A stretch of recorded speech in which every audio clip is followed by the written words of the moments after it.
Dear students, elementary quantum mechanics के इस lecture में हम particle in 2 and particle in 3 dimensional box का केस देखेंगे। प्रेजेंट लेक्चर में हम पार्टिकल इन 1 डायमेंशनल बॉक्स के जो रिजल्ट्स थे, जो सॉल्यूशंस थे, उनको एक्सटेंड करेंगे particle in 2 and 3 dimensional box के लिए। सो एक बार देख लेते हैं कि पार्टिकल इन 1 डायमेंशनल बॉक्स में हमने क्या पढ़ा था। पार्टिकल इन 1 डायमेंशनल बॉक्स को हमने इस तरह से डिफाइन करा था कि ये एक रीजन होगा जहां पर कोई पार्टिकल 1 डायमेंशन में मूव करेगा, जैसा कि यहाँ पे मैंने प्रेजेंट करा था। और इस रीजन में पार्टिकल की पोटेंशियल एनर्जी को जीरो लिया गया था और उसके वेव फंक्शन के लिए हमने सॉल्यूशन देखे थे। और जब हमने यहाँ पर ऐसे केस के लिए 1 डायमेंशन में श्रोडिंगर वेव इक्वेशन को सॉल्व करा था, तो हमें जो सॉल्यूशन मिले थे, यहाँ पे एनर्जी का जो एक्सप्रेशन मिला था ये था E = n²h²/8ma²। तो ये फॉर्मूला हमें याद होगा। और इसके बाद हमने जो टोटल वेव फंक्शन निकाला था, नॉर्मलाइज वेव फंक्शन, उसका रिजल्ट भी हमें याद होगा। ये कुछ इस तरह से था, Sai √2/a sin n πx/a, जहाँ पे a 1 डायमेंशनल बॉक्स की लेंथ थी। तो इन्हीं दो रिजल्ट्स को, जो हमने एनर्जी का एक्सप्रेशन देखा है और जो ये साई का जो एक्सप्रेशन देखा है, इन दोनों सॉल्यूशंस को हम एक्सटेंड कर रहे हैं अब 2 डायमेंशन में पहले, और उसके बाद हम इसी रिजल्ट्स को 3 डायमेंशन में एक्सटेंड करेंगे। सो पहले हमने पार्टिकल इन 1 डायमेंशनल बॉक्स के लिए जो 1 डायमेंशनल बॉक्स था उसको एक लीनियर बॉक्स की तरह डिराइव करा था। अब पार्टिकल जब 2 डायमेंशनल बॉक्स में होगा, तो ये जो 2 डायमेंशनल बॉक्स का डायमेंशन होगा ये इस तरह से होगा जैसे यहाँ पे प्रेजेंट करा जा रहा है आपके सामने फिगर में। इस फिगर में हम देख रहे हैं कि दो तरह के रीजन है, एक रीजन 1 है और एक रीजन 2 है। रीजन 2 में जो पोटेंशियल एनर्जी है इसको 0 अज्यूम करा गया है, आर्बिट्ररी यूज करा गया है अपना केस सिंपल करने के लिए। और यहाँ पे हम वेव फंक्शन साई को सॉल्व आउट करेंगे। और जो रीजन 1 है, यहाँ पे पोटेंशियल एनर्जी को इनफाइनाइट लिया गया है, तो इस रीजन में जो वेव फंक्शन होगा वो 0 होगा, यानी कि इस रीजन में, इस बॉक्स के बाहर पार्टिकल के मिलने के चांसेस 0 हो जाएंगे। अब यहाँ पर x डायरेक्शन में जो लेंथ है बॉक्स की ये a है। सिमिलरली y डायरेक्शन में जो लेंथ है बॉक्स की, इसको b अज्यूम करा गया है, इसको b लिया गया है। सो पार्टिकल इस बॉक्स में मूव करेगा और उसका जो मूवमेंट है और उसके जो ऑब्जर्वेबल प्रॉपर्टीज होंगी उसको निकालने के लिए हम अब यहाँ पे इसका वेव फंक्शन डिफाइन करेंगे। सो 2 डायमेंशन में श्रोडिंगर वेव इक्वेशन को इस तरह से प्रेजेंट करा जाएगा, ∇2 ψ/x² plus ∇2 ψ/y² plus 8π²m/h² E - v psi = 0। तो 1 डायमेंशन में हमारे पास ये वाली टर्म नहीं थी। अब 2 डायमेंशन में यहाँ पे जो ये सेकंड टर्म है, double differentiation of psi with respect to y, ये भी आ गई है। और क्योंकि हमने अज्यूम करा था अपना केस सिंपल करने के लिए पोटेंशियल एनर्जी को 0, तो हम ये v = 0 की वैल्यू को यहाँ पे पुट करेंगे अगर, तो ये इक्वेशन इस तरह से बन जाएगी। जब इस इक्वेशन को हम सॉल्व करेंगे तो नॉर्मलाइज्ड वेव फंक्शन जो हमें मिलेगा ये इस तरह से मिल जाएगा। ये जो सॉल्यूशन है इसका डेरिवेशन जो है ये हमारे सिलेबस का पार्ट नहीं है, तो हमें ये सीधे सीधे वेव फंक्शन याद रखना है। और इसमें अगर हम ध्यान से देखें तो ये वाला पार्ट वही है जो 1 डायमेंशनल बॉक्स के लिए था। यहाँ पे a 1 डायमेंशन में जो बॉक्स की लेंथ थी वो है, और यहाँ पर हमने n लिखा हुआ था क्योंकि वहां पे सिर्फ एक ही क्वांटम नंबर था, तो इसलिए n लिखा था। अब क्योंकि यहाँ पे 2 डायमेंशन में पार्टिकल मूव कर सकता है, तो यहाँ पे दो क्वांटम नंबर्स आ जाएंगे, nx एंड ny।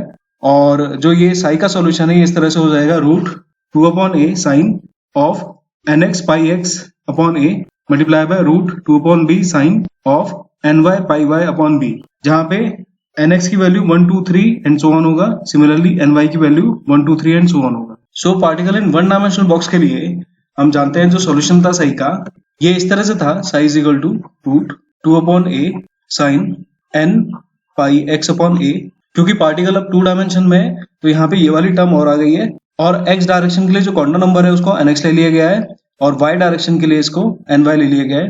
अब हम अगर एनर्जी की बात करें तो जिस तरह से 1 डायमेंशनल बॉक्स के लिए हमें एनर्जी का सॉल्यूशन मिला था E = n²h²/8ma², तो अब 2 डायमेंशनल बॉक्स के लिए जो एनर्जी का सॉल्यूशन मिलेगा हमें ये इस तरह से हो जाएगा, E = nx²h²/8ma² प्लस ny²h²/8mb²। यहाँ पे nx क्वांटम नंबर है for x direction and ny quantum number है for y direction, a two dimensional box की लेंथ है along X direction and B two dimensional box की लेंथ है along B direction. अगर हम टू डायमेंशनल बॉक्स को एक स्क्वायर ले लें तो यहाँ पे ए और बी बराबर हो जाएंगे, और अगर हम ए और बी को बराबर पुट कर दें इस इक्वेशन में तो हमें इस तरह से इक्वेशन मिल जाएगी जहाँ पे जो डिनोमिनेटर है दोनों टर्म्स में 8ma² कॉमन हो जाएगा, और इसको हम सॉल्व आउट करेंगे अगर तो हमें एक और फॉर्म मिल जाएगी यहाँ पे for particle in two dimensional square box E is equal to nx² plus ny² into h² upon 8ma²। तो ये फॉर्मूला हमें याद रखना है, ये फॉर्मूला इंपॉर्टेंट है। सो जैसा हम यहाँ पे देख रहे हैं कि वन डायमेंशनल बॉक्स के लिए ये फॉर्मूला था, यहाँ पे क्योंकि एक ही वेरिएबल था, अगर हम x डायरेक्शन में ले तो इसको nx² भी ले सकते हैं। तो यहाँ पे ये जो टर्म थी यहाँ पे nx² थी, टू डायमेंशनल बॉक्स में हम देख रहे हैं nx² के साथ ny² भी आ जाएगा, और अब हम जब थ्री डायमेंशन में जाएंगे तो यहाँ पे nz² भी आ जाएगा साथ। अब हम डिफाइन करते हैं जीरो पॉइंट एनर्जी को। हम लोगों ने पढ़ा है कि जीरो पॉइंट एनर्जी वो एनर्जी होती है किसी भी सिस्टम की जो उस सिस्टम की मिनिमम एनर्जी होती है, कम से कम एनर्जी जो पॉसिबल हो सकती है। तो अगर हम रेक्टेंगुलर बॉक्स की बात करें और मिनिमम एनर्जी निकालने के लिए हमें जो क्वांटम नंबर nx और ny है इसकी मिनिमम वैल्यू रखनी पड़ेगी। तो nx की मिनिमम वैल्यू 1 है, ny की भी मिनिमम वैल्यू कम से कम वैल्यू 1 है, और उसको अगर हम पुट कर देंगे रेक्टेंगुलर बॉक्स के लिए जो एक्सप्रेशन था एनर्जी का, तो हमें ये एनर्जी का एक्सप्रेशन इस तरह से मिल जाएगा। अगर हम स्क्वायर बॉक्स की बात करेंगे तो वहां पे ए और बी बराबर होंगे, और तब ए और बी को बराबर रख करके हमें जो एक्सप्रेशन मिलेगा ये इस तरह से मिल जाएगा, E is equal to h² upon 4ma²। सो हम यहाँ पे देख रहे हैं कि टू डायमेंशनल बॉक्स के लिए जीरो पॉइंट एनर्जी क्या है, h² upon 4ma², जबकि वन डायमेंशनल बॉक्स के लिए जब हमने जीरो पॉइंट एनर्जी निकाला था तो ये था h² upon 8ma²। अब हमारे सामने एक नई टर्म आ रही है डीजेनरेसी। डीजेनरेसी को डिफाइन करा जाता है कि जब एक से ज्यादा स्टेट्स की एनर्जी सेम होती है तो ऐसी स्टेट्स को डीजेनरेट स्टेट्स बोला जाता है, और ऐसे नंबर ऑफ स्टेट इनकी एनर्जी सेम होगी तो उस नंबर को डीजेनरेसी बोला जाएगा। हम जानते हैं कि अलग अलग क्वांटम नंबर जो हमें मिल रहे थे अभी अलग अलग सिस्टम्स के लिए वो अलग अलग एनर्जी स्टेट्स को प्रेजेंट करते हैं, और इन क्वांटम नंबर्स को पुट करके हमें अगर एनर्जी सेम मिल जाती है तो इन स्टेट्स को डीजेनरेट स्टेट्स बोला जाएगा। अब हम टू डायमेंशनल बॉक्स के लिए डीजेनरेसी को निकालते हैं। तो यहाँ पे जो क्वांटम नंबर्स थे हम जानते हैं nx और ny थे। जब nx और ny बराबर होंगे तब डीजेनरेसी 1 होगी, और जब nx और ny बराबर नहीं होंगे तब यहाँ पे डीजेनरेसी हमको 2 मिलेगी। तो अब यहाँ पर कुछ केस देख लेते हैं जिससे हमें ये कंसेप्ट क्लियर हो जाए। तो यहाँ पे हम अलग अलग एनर्जी स्टेट्स को देख रहे हैं। तो जो पहली ग्राउंड स्टेट है जो मैंने अभी बताया था जीरो पॉइंट एनर्जी के लिए, तो ग्राउंड स्टेट है वो यहाँ पर क्या है, nx is equal to 1 and ny is equal to 1। क्योंकि nx और ny की मिनिमम वैल्यू यहाँ पर 1 है तो इनको पुट करके हमें मिनिमम एनर्जी या जीरो पॉइंट एनर्जी मिल जाएगी, या हम कह सकते हैं कि ग्राउंड स्टेट की एनर्जी मिल जाएगी। अब इस स्टेट के लिए सिर्फ यही क्वांटम नंबर्स हैं, इसके अलावा और कोई क्वांटम नंबर्स को वैल्यूज को पुट करके इनकी वैल्यूज को पुट करके हमें सेम एनर्जी नहीं मिलती है, तो यहाँ पे डीजेनरेसी 1 है। एनर्जी की वैल्यू क्या मिल रही है यहाँ पे, E1 is equal to 2h² upon 8ma²। Formula हम जानते हैं क्या था, E is equal to nx² plus ny² into h² upon 8ma²। सो हम यहाँ पर nx की वैल्यू भी 1 पुट कर दें और ny की वैल्यू भी 1 पुट कर दें तो यहाँ पर हमें 2 मिल जाएगा, और 2 से 8 को काट देंगे तो यहाँ पे h² upon 4ma² मिल जाएगा, या सिंपली जैसे अभी प्रेजेंट कर रखा है 2h² upon 8ma² भी हम लिख सकते हैं इसको। अब हम सेकंड स्टेट की बात करते हैं। तो सेकंड स्टेट यहाँ पे दो तरीके से हो सकती है। एक बार nx की वैल्यू को 2 ले लेते हैं और ny की वैल्यू को 1 ले लेते हैं, और दूसरी बार हम देख रहे हैं यहाँ पे कि nx की वैल्यू को 1 ले लेते हैं और ny की वैल्यू को 2 ले लेते हैं। तो जब nx है और ny की वैल्यू 2 और 1 ले लेंगे तो जो एनर्जी वैल्यू मिलेगी हमें ये इस तरह से, E2 जो होगा ये हो जाएगा 5h² upon 8ma²। इस फॉर्मूले का यूज करके हम ये निकाल सकते हैं आराम से। और हम देख रहे हैं कि दो ऐसी स्टेट्स हैं क्योंकि क्वांटम नंबर यहाँ पर के जो पेयर हैं वो 2 हैं ऐसे जिनसे सेम एनर्जी वैल्यू मिल रही है हमको, तो यहाँ पे डीजेनरेसी 2 हो जाएगी। अब नेक्स्ट स्टेट के लिए अगर हम बात करें तो नेक्स्ट स्टेट हमें मिलेगी जब nx की वैल्यू भी 2 हो और ny की वैल्यू भी 2 हो, तब एनर्जी हमें मिल जाएगी यहाँ पे E3 is equal to 8h² upon 8ma²। और क्योंकि यहाँ पे सिर्फ यही वैल्यूज है nx और ny की, तो डीजेनरेसी यहाँ पर 1 होगी। इसी तरह से अब जो नेक्स्ट स्टेट है nx is equal to 3 ny is equal to 1, एक केस ये है, और दूसरा हो सकता है यहाँ पे दूसरा सेट बन सकता है क्वांटम नंबर्स का nx is equal to 1 and ny is equal to 3। इन दोनों ही स्टेट्स के लिए एनर्जी की वैल्यू सेम मिलेगी हमें, और इसलिए डीजेनरेसी हो जाएगी ये यहाँ पर 2 हो जाएगी। सो एक बार जो हमने पार्टिकल इन 2 डायमेंशनल बॉक्स के लिए रिजल्ट देखे हैं उनको कंक्लूड कर लेते हैं। पार्टिकल इन 2 डायमेंशनल बॉक्स के लिए जो वेव फंक्शन का एक्सप्रेशन है ये इस तरह से आ जाएगा। नॉर्मलाइज वेव फंक्शन है और इसमें हम देख रहे हैं यहाँ पे 2 टर्म्स होंगी जहाँ पे nx एक क्वांटम नंबर है और ny एक क्वांटम नंबर है और इन दोनों की वैल्यू 1 से शुरू होगी और आगे बढ़ती जाएगी। देन जो एनर्जी का एक्सप्रेशन हमें मिला था 2 डायमेंशनल बॉक्स के लिए, एक रेक्टेंगुलर बॉक्स के लिए ये था इस तरह से is equal to nx square h square upon 8m square plus ny square h square upon 8mb square. और अगर बॉक्स स्क्वायर होगा तो यहाँ पे इस एक्सप्रेशन को हम सिंप्लीफाई करके इस तरह से लिख सकते हैं E is equal to nx square plus ny square into h square upon 8m square. और nx और ny की वैल्यू पुट करके अलग अलग स्टेट्स की एनर्जी निकाल सकते हैं। तो हमने ग्राउंड स्टेट की एनर्जी पहले निकाली यहाँ पर जिसको 0 पॉइंट एनर्जी भी बोलते हैं और उसके लिए हमने nx और ny की वैल्यू को 1 पुट कर दिया तो हमें इस तरह से जो 0 पॉइंट एनर्जी थी वो मिल गई h square upon 4m square. और देन हमने डीजेनरेसी निकाली। डीजेनरेसी को डिफाइन करते हैं कि जब एक से ज्यादा स्टेट्स की एनर्जी सेम आए तो ऐसी स्टेट्स को डीजेनरेट स्टेट्स बोलते हैं और ऐसी नंबर ऑफ स्टेट्स अगर हम काउंट कर ले तो हम डीजेनरेसी बता सकते हैं। सो हमने देखा कि 2 डायमेंशनल बॉक्स के लिए जो डीजेनरेसी है वो इस तरह से यहाँ पर है कि जब भी nx और ny बराबर होंगे तो डीजेनरेसी 1 होगी और जब भी nx और ny अलग अलग होंगे तो डीजेनरेसी यहाँ पे 2 होगी। अब इन्हीं रिजल्ट्स को हम पार्टिकल इन 3 डायमेंशनल बॉक्स के लिए एक्सटेंड कर रहे हैं, आगे बढ़ा रहे हैं। So particle in 3 dimensional box को हम इस तरह से प्रेजेंट करेंगे। यहाँ पे बॉक्स 3 डायमेंशन में एग्जिस्ट करेगा। x डायरेक्शन में जो बॉक्स की लेंथ होगी ये a हो जाएगी, y डायरेक्शन में बॉक्स की लेंथ b हो जाएगी एंड z डायरेक्शन में बॉक्स की लेंथ c हो जाएगी। सो ऐसे बॉक्स के लिए जब श्रोडिंगर वेव इक्वेशन को सॉल्व करा जाएगा तो हमें यहाँ पे 3 डायमेंशन में श्रोडिंगर वेव इक्वेशन चाहिए होगी जो कि हमने पहले भी लिखी थी। ये इस तरह से है del square psi upon del x square plus del square psi upon del y square plus del square psi upon del z square plus 8 pi square m upon h square e minus p psi is equal to 0। अब simplicity के लिए हमने इस box के अंदर potential energy को 0 ले लिया है और इस बॉक्स के बाहर पोटेंशियल एनर्जी को इनफाइनाइट ले लिया है। तो इस बॉक्स के अंदर साई को हम निकाल सकते हैं, सॉल्व आउट कर सकते हैं। इस बॉक्स के बाहर साई की वैल्यू 0 होगी और साई की वैल्यू 0 होगी होने का मतलब क्या है कि इस पार्टिकल का मिलना इस बॉक्स के बाहर 0 हो जाएगा, उसकी प्रोबेबिलिटी 0 हो जाएगी। सो बॉक्स के अंदर जब हम साई को सॉल्व आउट करेंगे तो जैसा कि अभी हमने 1 डायमेंशन और 2 डायमेंशनल बॉक्स के लिए सॉल्यूशन देखा था साई का, ये इस तरह से आ जाएगा। हम देख रहे हैं यहाँ पे बस एक टर्म बढ़ गई है। तो हम अगर 1 डायमेंशनल बॉक्स के रिजल्ट्स को ठीक से याद कर लें तो हम 2 डायमेंशनल बॉक्स और 3 डायमेंशनल बॉक्स के रिजल्ट्स को आराम से निकाल सकते हैं। और हम देख रहे हैं यहाँ पे कि ये रिजल्ट्स क्या है, psi is equal to √2 upon a sine nx pi x upon a। ये टर्म हमने पहले देखी थी 1 डायमेंशनल बॉक्स के लिए into √2 upon b sine ny pi y b। ये टर्म हमने 2 डायमेंशनल बॉक्स में कलेक्टिवली देखी थी।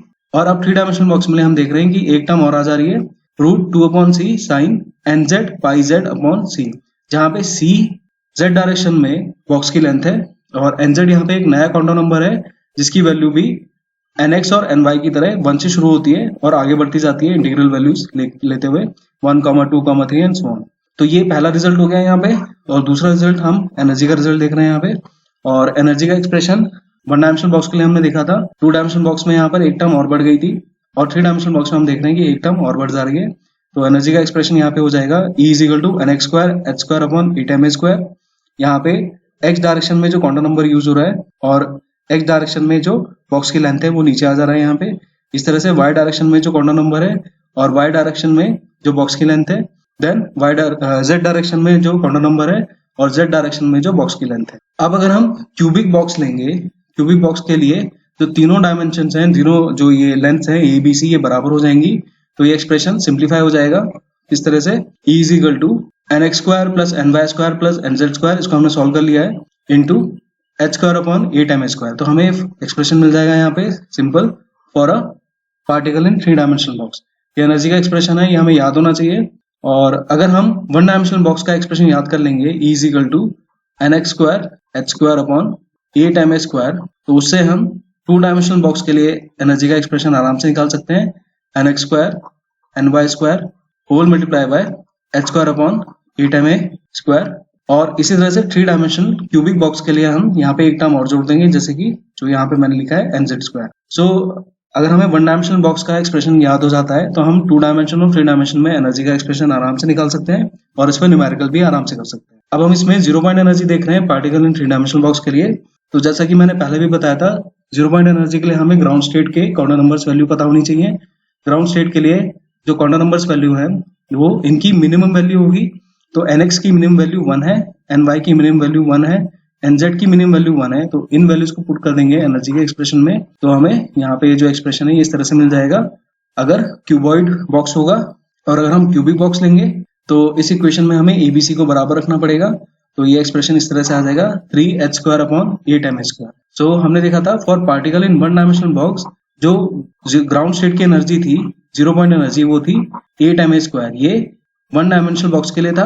2 डायमेंशनल बॉक्स के लिए था E = 2h²/8mh²। ये 2D के लिए था। और अब हम 3D के लिए देख रहे हैं, यहाँ पे 3 डायमेंशनल बॉक्स के लिए देख रहे हैं 3h²/8mh²। ये 3 डायमेंशनल बॉक्स के लिए। तो ये एक्सप्रेशन हम आराम से याद रख सकते हैं, इसमें कोई कंफ्यूजन नहीं होना चाहिए। लास्ट टॉपिक इसमें डिजेनरेसी का है। डिजेनरेसी को अभी मैंने डिफाइन करा था कि जब एक से ज्यादा स्टेट्स की एनर्जी बराबर होगी तो ऐसी स्टेट्स को डिजेनरेट स्टेट्स बोला जाएगा। सो यहाँ पर ये जो टेबल है, इस टेबल में मैंने अलग अलग स्टेट्स को प्रेजेंट करा है, उनकी एनर्जी को बताया है और डिजेनरेसी बताया है। सो जो पहली स्टेट है यहाँ पे, फर्स्ट स्टेट है जो, इसके लिए क्वांटम नंबर्स की वैल्यू मैंने बताई थी। ये ग्राउंड स्टेट है या 0 पॉइंट एनर्जी जो इसके लिए निकाली जाएगी, ये वैल्यू यहाँ पर अभी हमने निकाली है E = 3h²/8mh²। और क्योंकि यहाँ पे nx, ny, nz की यही वैल्यूज हो सकती हैं, इसके अलावा और कोई वैल्यू नहीं हो सकती, तो यहाँ पे डिजेनरेसी क्या है, 1 है। अब अगर हम यहाँ पर nx की वैल्यू 2 ले लें, ny की वैल्यू 1 ले लें और nz की वैल्यू 1 ले लें, तो हम देख रहे हैं यहाँ पर कि जो ये तीसरी स्टेट है, सॉरी सेकंड स्टेट है, सेकंड स्टेट के लिए यहाँ पे इतनी पॉसिबिलिटीज हैं। यहाँ पे एक बार nx की वैल्यू 2 ले सकते हैं, एक बार ny की वैल्यू 2 ले सकते हैं और एक बार nz की वैल्यू 2 ले सकते हैं। तो इन सारे केसेस के लिए जो एनर्जी की वैल्यू मिलेगी हमें सेम मिलेगी। और क्योंकि 3 ऐसी स्टेट्स हैं जिनकी एनर्जी सेम मिल रही है, तो यहाँ पे डिजेनरेसी 3 हो जाएगी। इसी तरह से अब हम यहाँ पर थर्ड स्टेट की बात करते हैं। तो थर्ड स्टेट में जो एनर्जी है इस तरह से होगी, nx की वैल्यू 2, ny की वैल्यू 2 और nz की वैल्यू 2। अब इसमें हमने दूसरे केस में nx की वैल्यू 1 ले ली है, ny की वैल्यू 2 ले ली है और nz की वैल्यू 2 ले ली है और इसी तरह से केसेस बनाए। तो यहाँ पे हम देख रहे हैं कि 3 स्टेट्स हैं, 3 कॉम्बिनेशन हैं यहाँ पे nx, ny, nz की वैल्यूज के, जिनसे हमें सेम एनर्जी वैल्यू मिलती है E = 9h²/8mh²। तो यहाँ पे भी डिजेनरेसी 3 हो जाएगी। इसी तरह से अगर अब हम फोर्थ स्टेट की बात करें, फोर्थ स्टेट के लिए यहाँ पे nx की वैल्यू 3 है, ny की वैल्यू 1 है और nz की वैल्यू 1 है। और हम यहाँ पे देख रहे हैं कि यहाँ पे भी 3 कॉम्बिनेशंस बनेंगे nx, ny, nz की वैल्यूज का, जिनसे हमें सेम एनर्जी वैल्यू मिलेगी। तो यहाँ पे भी डिजेनरेसी 3 होगी। और फिफ्थ स्टेट के लिए हम देख रहे हैं यहाँ पे कि यहाँ पे एक ही केस बन रहा है जब nx, ny और nz तीनों की वैल्यू 2 होगी और सेम एनर्जी हमें यहाँ पे मिल जाएगी E = 12h²/8mh²।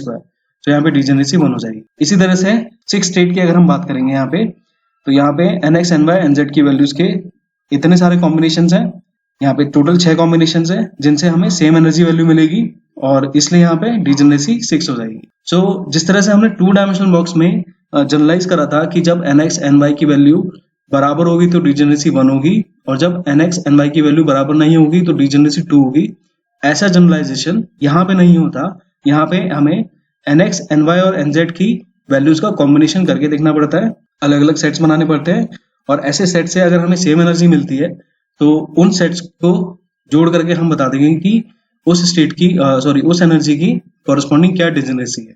ओके, अब आप एक क्वेश्चन यहाँ पे दिमाग में आ सकता है कि मैं कैसे बता रहा हूँ कि यहाँ पे ये फर्स्ट स्टेट है, ये सेकंड स्टेट है, ये थर्ड स्टेट है। तो मैंने यहाँ पे एनर्जी वैल्यू निकाली है, मिनिमम एनर्जी यहाँ पर यही मिल सकती है, तो ये फर्स्ट स्टेट है।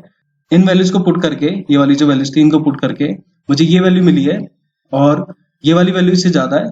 ये वाली जो वैल्यूज थी थर्ड स्टेट के लिए जो वैल्यूज थी इनको पुट करके मुझे यहाँ पे 9h²/8mh² मिल रहा है। जो 9h²/8mh² है ये 6h²/8mh² से ज्यादा है, इसलिए ये थर्ड स्टेट है।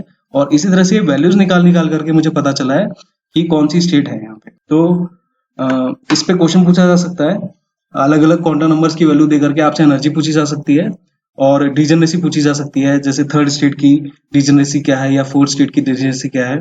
तो इस तरह से क्वेश्चन बन सकते हैं। ये केस अगर सिंपल है अगर हमें particle in one dimensional box का केस क्लियर है। जो भी हमने results particle in one dimensional box में पढ़े थे उन्हीं को हमने जनरलाइज करा है 2 डायमेंशन के लिए और उन्हीं को फर्दर जनरलाइज करा है 3 डायमेंशन के लिए। So this is all about this lecture. Thank you.